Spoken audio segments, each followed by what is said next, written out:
நம்ம ஒரு memory artist ஆகலாம்னா விட மாட்டானுங்க. சரி ஓகே, இப்போ ஒருத்தர் பேசியிருக்கார் கண்ணீர்னு. அவர் நன்றி சொல்ல வரலையா, அவர் கொண்டாட வந்துருக்கிறாராம். என்னத்தை கொண்டாட வந்திருக்காரு, ஏன் நன்றி சொல்ல வரல, அவர் ஏன் நன்றி சொல்லணும் இருக்குல்ல. இந்த கண்டென்ட் என்ன, யார் அவர் பேசுனது, இந்த குரலுக்கு யார் சொந்த குரலுக்கு இல்லை, அவர் குரலுக்கு யார் சொந்தக்காரர் பார்த்துருவாங்க. மக்கள் நீதி மய்யம் கட்சியின் தலைவர் கமல்ஹாசன். நான் வாய்ஸ் வச்சு கண்டுபிடிச்சிருப்பீங்கச்சா புரியலையா? சரி விடுயா, நமக்கு சுமாராக தான்ப்பா மெமரி வரும். அது என்ன பண்ணுறது, மேட்ரி வரும். நன்றி சொல்கிறதுக்கு வந்தாரான்னு கேள்வி கேட்டாங்களா? ஏன் நன்றி சொல்கிறதுக்கு வந்திருப்பாருன்னு நம்ம நினச்சோன்னா, எம்பி சீட்டு ஒன்று கொடுக்குறதா பேச்சு போயின்னுக்குது, ராஜ்யசபா சீட்டு.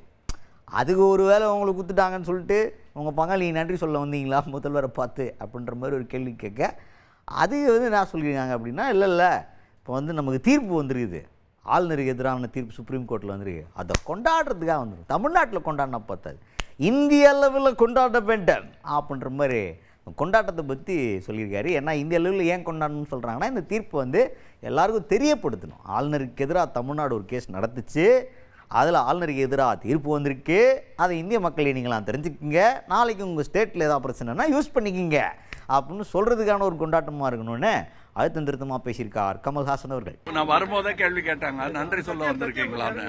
ராஜ்யசபா சீட்டுக்காக நன்றி அப்படின்னு நினைச்சிட்டு இருந்தாங்க.